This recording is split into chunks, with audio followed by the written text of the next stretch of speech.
नमस्कार। आज हम मराठा इतिहास के एक ऐसे वीर योद्धा की कहानी में उतरेंगे जिनका नाम आज भी महाराष्ट्र में बहुत सम्मान से लिया जाता है, वीर तानाजी मालुसरे। जी नमस्कार। तानाजी मालुसरे, जिनका शौर्य और बलिदान स्वराज के इतिहास का एक अहम हिस्सा है। हाँ, तो हमारे पास जो भी जानकारी है, जो ऐतिहासिक विवरण है, उनके आधार पर हम तानाजी के जीवन के अहम पड़ाव और उनकी बहादुरी को समझने की कोशिश करेंगे। बिल्कुल, ये सिर्फ एक व्यक्ति की कहानी नहीं, बल्कि ये निष्ठा, दोस्ती और जाहिर है बेमिसाल हिम्मत की दास्तान है। तो चलिए इस पर एक गहन चर्चा करते हैं। तानाजी मालुसरे के जीवन सफर को थोड़ा और करीब से देखते हैं। जी इस चर्चा में हम कहाँ से शुरू करेंगे? मतलब उनके शुरुआती दिनों से लेकर। हाँ, हम उनके बचपन और शुरुआती जीवन से बात शुरू कर सकते हैं।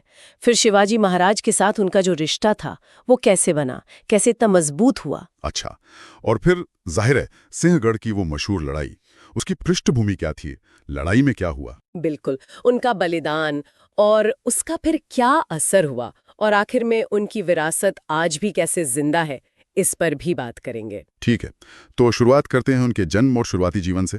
रिकॉर्ड्स क्या बताते हैं, कब और कहाँ? देखिए, जो जानकारी मिलती है उसके हिसाब से तानाजी मालुसरे का जन्म लगभग 1600 ईस्वी के आसपास माना जाता है। 1600 के करीब। हाँ, और जगह थी महाराष्ट्र में, आज का जो रायगढ़ जिला है, वहाँ उमरठे नाम का एक छोटा सा गांव। उमरठे गांव पहाड़ी इलाका होगा शायद। जी बिल्कुल, वो इलाका ही ऐसा है जहाँ बचपन से ही एक तरह की मजबूती और जुझारूपन आ जाता है। हाँ, और वो मालुसरे परिवार से थे।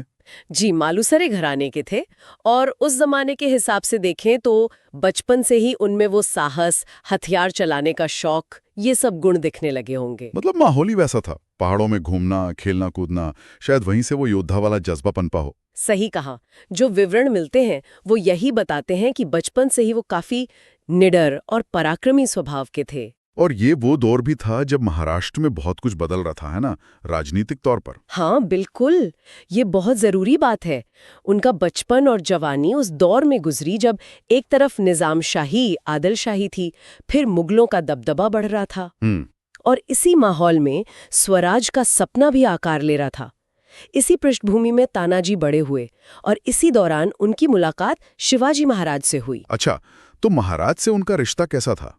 सिर्फ एक सरदार और राजा वाला रिश्ता था या कुछ और भी? नहीं, कई स्रोत बताते हैं कि वो सिर्फ एक वफादार सरदार नहीं थे, बल्कि महाराज के बहुत करीबी दोस्त थे।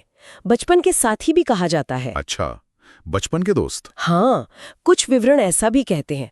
स्वराज की स्थापना के बिल्कुल शुरुआती दिनों से वो महाराज के साथ थे। बहुत सी मुश्किल और खतरनाक मुहिमों में उन्होंने महाराज का साथ दिया। उनकी जो अनुशासन प्रियता थी, उनकी वफादारी और सेना को लीड करने की जो काबिलियत थी, उसकी वजह से मराठा सेना में उनका बहुत मान सम्मान था, एक बड़ा रुतबा था। मतलब ये रिश्ता सिर्फ ओहदे का नहीं था, इसमें दोस्ती और भरोसे का एक मजबूत धागा था। बिल्कुल, और शायद इसी भरोसे की वजह से महाराज ने उन पर इतनी बड़ी जिम्मेदारियां सौंपी होंगी। और इसी सफर का एक बहुत ही अहम, शायद सबसे यादगार पड़ाव है सिंहगढ़ की लड़ाई। ये 1670 की बात है ना? जी, 1670 का साल मराठा इतिहास में ये साल बहुत मायने रखता है। क्यों, ऐसा क्या खास था? देखिए, 1665 में जो पुरंदर की संधि हुई थी, उसमें महाराज को अपने 23 किले मुगलों को देने पड़े थे। कोंढाणा उनमें से एक बहुत अहम किला था। कोंडाणा, जो आज सिंहगढ़ है। हाँ, वही। ये किला ऐसी जगह पर है कि वहां से पुणे और आसपास के इलाके पर नजर रखी जा सकती थी, नियंत्रण रखा जा सकता था। तो सामरिक दृष्टि से ये बहुत महत्वपूर्ण था। तो इसे वापस लेना जरूरी था। बहुत जरूरी था। उस वक्त कोंढाणा मुगलों के कब्जे में था, और उसका किलेदार था उदयभान राठौर। उदयभान राठौर, इसके बारे में क्या जानकारी है? वो एक राजपूत सरदार था, बहादुर तो था, लेकिन साथ ही उसे काफी क्रूर भी माना जाता था। तो इस किले को जीतना सिर्फ एक किला जीतना नहीं था। हाँ, ये मुगलों के लिए एक सीधी चुनौती थी। बिल्कुल, और मराठों का हौसला बढ़ाने वाला एक बड़ा कदम साबित होता। और महाराज ने ये मुश्किल काम तानाजी को सौंपा। यहीं पर वो कहानी आती है कि जब उन्हें बुलाया गया तब उनके बेटे रायबा की शादी की तैयारियां चल रही थीं। क्या ये सच है? हाँ, ये घटना कई ऐतिहासिक पोवाड़ों और बखर, मतलब ऐतिहासिक वृत्तांतों में मिलती है। कमाल है। इससे पता चलता है कि तानाजी के लिए स्वराज का काम कितना ऊपर था, कर्तव्य कितना अहम था। वो जो उनके शब्द कहे जाते हैं, आधी लगिन कोंढाणिया च मग माझा रायबाचर। वाह, ये बहुत मशहूर है। मतलब अपने बेटे की शादी जैसा अहम पारिवारिक कार्यक्रम छोड़कर वो स्वराज के काम के लिए निकल पड़े। ये उनकी निष्ठा और समर्पण का एक बड़ा सबूत है। अविश्वसनीय। ये निष्ठा तो सच में हैरान करने वाली है। अच्छा, तो फिर लड़ाई की योजना कैसे बनी? कोणाना जीतना आसान तो नहीं रहा होगा। आसान बिल्कुल नहीं।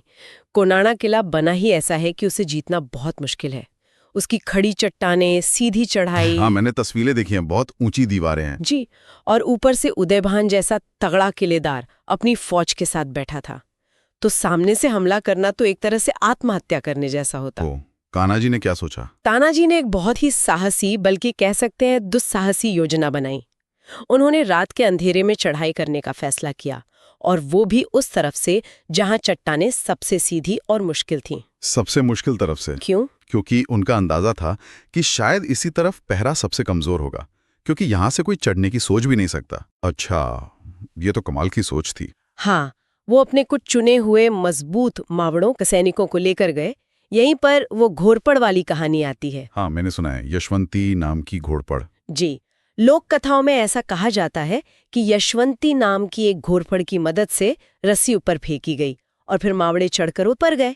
अब इसका कोई ठोस ऐतिहासिक प्रमाण शायद ना हो, लेकिन ये उस चढ़ाई की मुश्किल और मावड़ों की हिम्मत को जरूर दिखाता है। बिल्कुल, ज्यादा संभावना यही है कि उन्होंने रस्सियों की सीढ़ियों का या हुक्स का बहुत कुशलता से इस्तेमाल किया होगा। रात का अंधेरा, सीधी खड़ी चट्टान, सोचकर ही डर लगता है।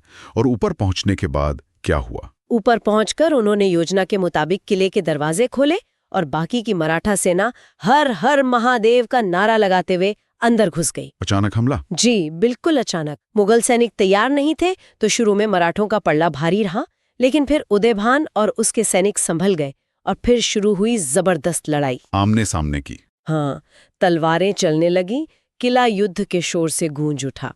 तानाजी और उदयभान दोनों ही बड़े योद्धा थे।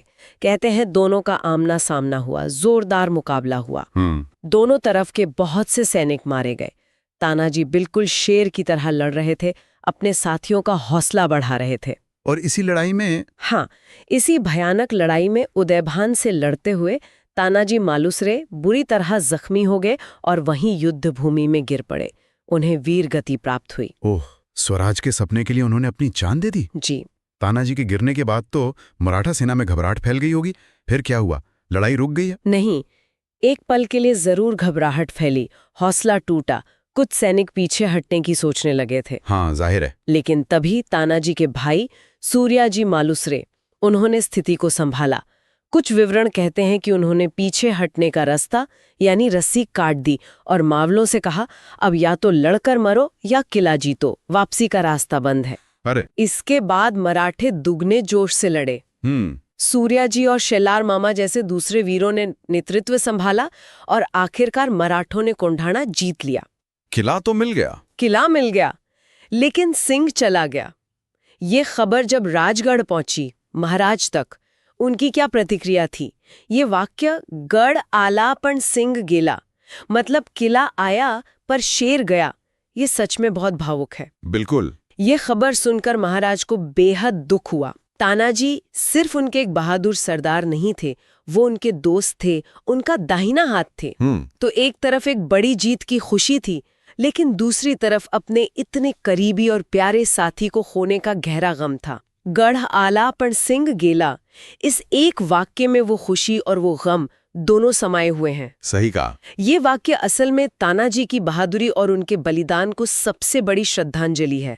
इसमें उनके शौर्य की स्वीकृति है और उनके जाने से जो कमी आई उसका एहसास है। और महाराज सिर्फ दुखी होकर नहीं रुके? नहीं, बिल्कुल नहीं। उन्होंने तानाजी के इस बेमिसाल पराक्रम और बलिदान की याद को हमेशा के लिए जिंदा रखने के लिए कोंढाणा किले का नाम बदलकर सिंहगढ़ रख दिया। सिंहगढ़, शेर का किला। जी, एक योद्धा के शौर्य के प्रतीक के तौर पर किले का नाम बदल देना, ये उस जमाने में बहुत बड़ी बात थी। ये तानाजी को दी गई एक अमर श्रद्धांजलि थी। सच में, उसे एक नाम बदलने से तानाजी की कहानी हमेशा के लिए उस किले से जुड़ गई। आज भी हम सिंहगढ़ जाते हैं तो तानाजी की याद अपने आप आ जाती है। उनकी ये विरासत आज भी कैसे संजोकर रखी गई है। देखिए, तानाजी मालुसरे का बलिदान सिर्फ एक लड़ाई की घटना नहीं है, वो निष्ठा, शौर्य, स्वामी भक्ति और आत्म बलिदान का एक प्रतीक बन गया है। हाँ, एक प्रेरणा। बिल्कुल। उन्होंने दिखाया कि अपने लक्ष्य के लिए निजी सुख, यहाँ तक कि जान की भी परवाह नहीं करनी पड़ती। ये मूल्य आज भी उतने ही मायने रखते हैं। सही है। और इसीलिए उनकी कहानी महाराष्ट्र के जनमानस में इतनी गहराई तक उतरी हुई है। पीढ़ियों से शायरों ने यानी लोक गायकों ने उन पर पवाड़े लिखे हैं, गाए हैं। हाँ, पवाड़े तो बहुत मशहूर हैं। इन पवाड़ों के जरिए उनकी कहानी घर घर पहुंची। लोक कथाएं हैं, नाटक हैं और अब तो फिल्मों जैसे नए माध्यमों से भी तानाजी मालुसरे का शौर्य बार बार लोगों के सामने आता है। और सिंगड़ किला तो खुद ही एक स्मारक है। जी, वो किला खुद उनके पराक्रम और बलिदान का एक जीता जागता स्मारक है, जो हमें उस इतिहास की लगातार याद दिलाता रहता है। तो इस सब का मतलब क्या समझे हम? तानाजी की ये कहानी हमें क्या बताती है? इससे कई बातें साफ होती हैं। पहली तो ये कि स्वराज जैसा बड़ा लक्ष्य सिर्फ एक व्यक्ति के करिश्मे या सिर्फ सैन्य ताकत पर हासिल नहीं हुआ। उसके लिए तानाजी जैसे हजारों वफादार, बहादुर और समर्पित लोगों की जरूरत थी, जो जरूरत पड़ने पर अपनी जान की बाजी लगाने को तैयार थे। सही, टीम वर्क था एक तरह से। बिल्कुल। दूसरी बात, नेतृत्व और विश्वास का महत्व। महाराज का तानाजी पर भरोसा और तानाजी की महाराज के प्रति निष्ठा, ये उस कामयाबी की एक बड़ी वजह थी। और तीसरा है निजी त्याग। स्वराज के लिए अपने निजी सुख, अपनी जिम्मेदारियों को पीछे रखने की तैयारी, ये तानाजी के उदाहरण से साफ दिखता है।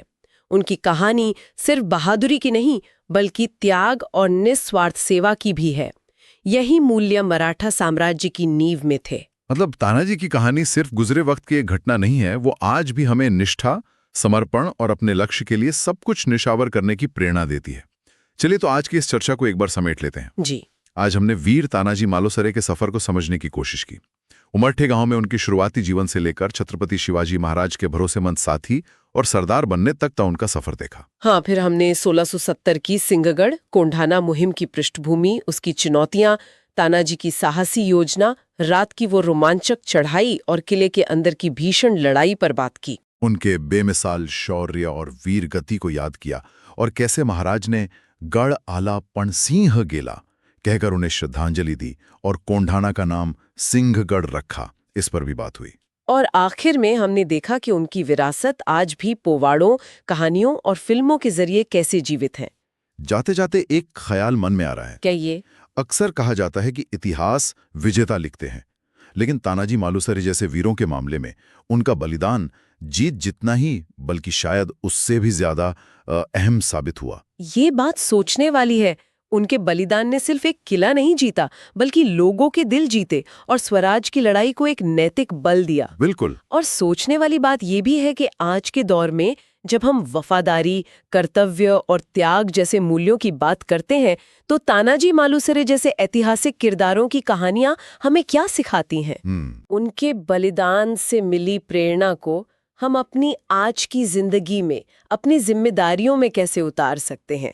इतिहास की ये घटनाएं सिर्फ याद करने के लिए नहीं होती, बल्कि शायद उनसे सीखकर आगे बढ़ने के लिए होती हैं, है ना?